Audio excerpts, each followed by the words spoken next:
Baik, selamat siang. Pada hari ini kita akan membahas tentang pendahuluan untuk pengujian tarik. Sebelum kita masuk, saya akan memberikan sedikit pengenalan mengenai standar yang digunakan pada uji tarik. Standar yang digunakan adalah seperti yang kita lihat di sini, ASTM E8. Ya, ini mengindikasikan tahun 2013, di mana standar pun perlu dilakukan revisi. Ya. Ini terakhir 2013, saya belum mengecek yang terbaru tahun berapa. Pengujian tarik merupakan atau terdiri dari proses di mana suatu sampel material ditarik secara perlahan dengan pembebanan aksial searah sumbu. Seperti terlihat pada gambar 41, hingga material mengalami patah.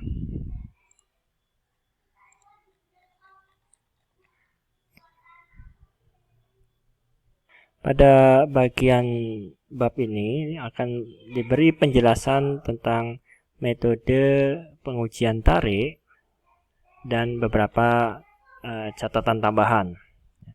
Yang pertama terkait dengan metodologi atau metode pengujian. Sampel atau spesimen uji yang digunakan dapat berbentuk permukaan penampang berbentuk lingkaran ataupun berbentuk persegi panjang. Dan biasanya pada bagian ujungnya itu lebih besar, ya, memiliki penampang luas yang lebih besar dibandingkan penampang bagian tengah sebagai tempat spesimen tersebut dijepit. Seperti yang terlihat di sini, ya, ini adalah tipikal dari spesimen uji tarik. Untuk metode menjepit pada bagian ujung itu bervariasi. Lebih spesifik bisa dilihat di standar yang tadi saya tunjukkan. Seperti yang tadi, ini polos tanpa ulir. Ada juga yang dilengkapi dengan threaded end atau ulir, seperti yang dilihat pada gambar 4.7 di buku, ya, seperti ini. Ini ada ulirnya. Ini tambahan untuk memegang spesimennya.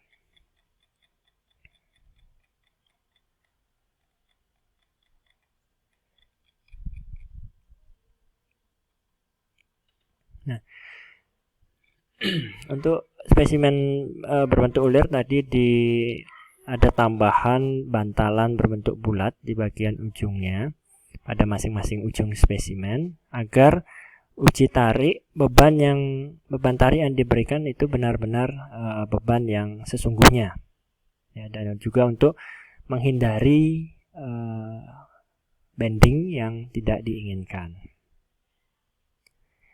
Umumnya metode yang digunakan adalah menarik spesimen untuk terdeformasi pada kecepatan yang konstan. Sebagai contoh, pada uji mesin Universal Testing Machine pada gambar 43, pergerakan antara bagian crosshead itu bagian ujung-ujung dari penjepit spesimen, itu ada yang tidak bergerak dan bergerak, fixed dan moving. Itu dapat dikontrol pada kecepatan yang konstan, sehingga jarak H itu akan bervariasi saat diberikan beban dengan kecepatan yang konstan, ya. Ini adalah jarak H, jarak antara crosshead. Crosshead sendiri dapat bergerak ke arah atas. Kalau ke arah atas berarti bagian bawahnya tidak bergerak, atau ke arah bawah berarti bagian atas tidak bergerak. Salah satu yang bergerak. Nah, perhitungan perubahan panjang dari spesimen juga bisa mengacu pada jarak antara crosshead. Sehingga jarak dari spesimen, perubahan jarak dapat dihitung terhadap perubahan waktu. Beban aksial harus diberikan untuk memperoleh laju pertambahan panjang pada pengujian.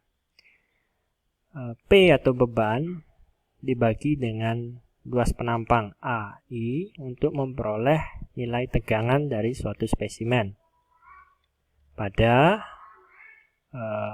waktu tertentu selama pengujian, sehingga rumus tegangan adalah beban dibagi dengan luas permukaan. Dalam hal ini adalah luas permukaan awal. Perubahan panjang dari spesimen dapat diukur dari bagian luas penampang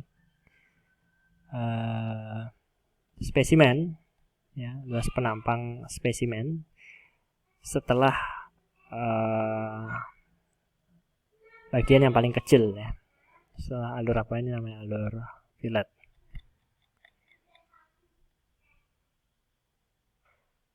Sehingga regangan dapat dihitung mulai rumus perubahan panjang dibagi dengan panjang awal atau LI.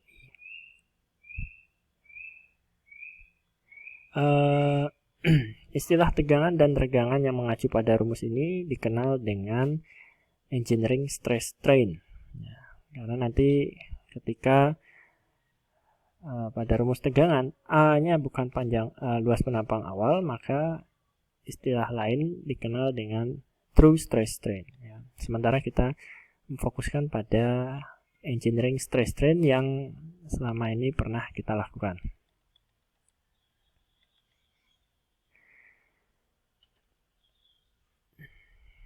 Nah, pada beberapa pengukuran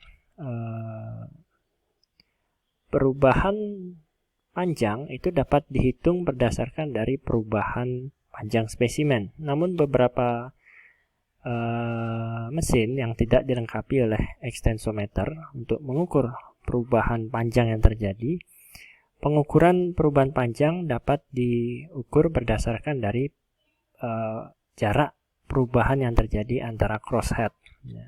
Jadi perhitungan perubahan panjang untuk mencari regangan itu dapat dilakukan dengan mengukur perubahan crosshead, jarak crosshead, ya. Namun jika dilengkapi dengan ekstensometer, maka perubahan panjang spesimen yang diukur itu akan lebih baik, ya, untuk mengurangi error atau kesalahan pembacaan. Jadi ada dua pilihan. Regangan pada persamaan 4.2 tanpa satuan, ya.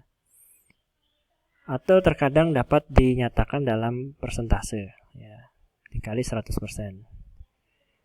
Terkadang dapat dinyatakan juga dalam juta, ya, 10⁻⁶ dikali regangan. Hasil utama yang diperoleh dari pengujian tarik pada kurva atau grafik engineering stress strain dari keseluruhan tes disebut dengan kurva tegangan regangan, stress strain. Jadi istilah stress strain yang umum itu mengacu pada hasil yang diperoleh dari perhitungan engineering stress strain. Nah, pada gambar 48 itu diberikan beberapa contoh 48 dan 49. Berikan contoh, ini adalah contoh dari kurva tegangan regangan pada material getas, ya. Sedangkan pada gambar 49 terlihat kurva pada material ulet, di mana terlihat cukup signifikan perbedaannya. Pada material getas, seperti yang sudah pernah saya jelaskan, hampir tidak ada deformasi plastis atau sedikit sekali deformasi plastis yang terjadi. Dan sedangkan pada material ulet, material akan mengalami deformasi plastis yang ditandai dengan non-linear garis kurva linear setelah didahului oleh kurva linear atau area elastis. Dan dari skema gambar ini terlihat bahwa material mengalami perubahan permanen, ya, memanjang dan hingga akhirnya mencapai melewati batas kekuatan dan menimbulkan necking. Beberapa contoh dari material getas diantaranya besi cor kelabu, gelas, beberapa polimer, ya, contohnya akrilik, dan beberapa contoh untuk material ulat,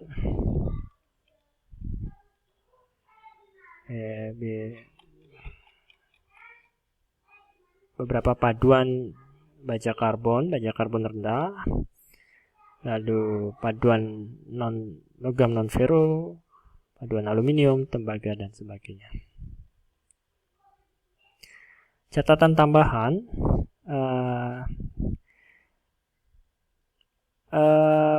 ada pertanyaan bahwa untuk menggambarkan hasil pengujian tarik itu kenapa perlu dinyatakan dalam tegangan dan regangan, sigma dan epsilon? Kenapa tidak dinyatakan dalam P atau beban atau gaya terhadap perubahan panjang? Nah, jawabannya adalah apabila kita menggunakan spesimen dari suatu material yang sama dengan luas penampang yang berbeda, tentunya beban yang dihasilkan juga akan berbeda. Untuk spesimen yang memiliki luas penampang besar, tentu bebannya akan lebih besar. Sehingga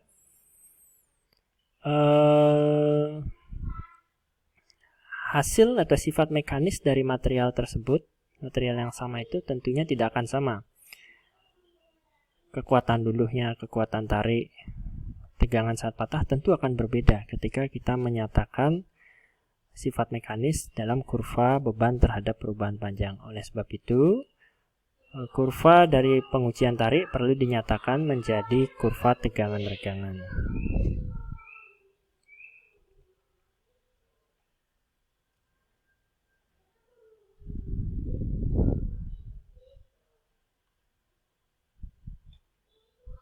Kita masuk ke lebih spesifik ke sifat-sifat dari engineering stress strain atau engineering tegangan regangan engineering. Di sini ada suatu sifat yang bisa kita peroleh, kita sebut dengan elastic constant. Elastic constant tentunya berada di area elastis atau di area linear. Pada gambar 14 diperlihatkan di sini area linear ditandai dengan garis lurus. Nah, ini adalah beberapa tipe kurva tegangan regangan dari beberapa material yang terlihat cukup berbeda. Yang perlu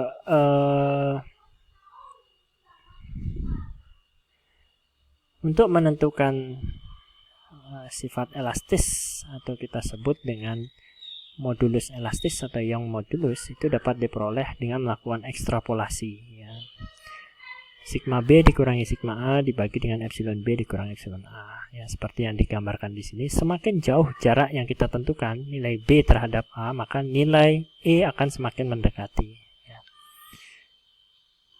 Untuk kurva tegangan regangan seperti ini. Sedangkan untuk kurva ini itu diambil nilai sama. Titik ini adalah menandakan titik luluh, tegangan luluh. Untuk kurva tipe ini, tegangan luluh dapat dicari dengan menarik offset sebesar 0,2%. Sedangkan untuk kurva seperti ini ditentukan dari batas bawah titik luluh. Dan untuk kurva ini kurva yang cukup sulit penentuannya, sehingga error pun semakin besar, ya. Dengan menarik garis untuk menentukan modulusnya, ditarik garis mendekati garis lurus berupa slope. Nilai slope-nya bisa diperoleh di sini.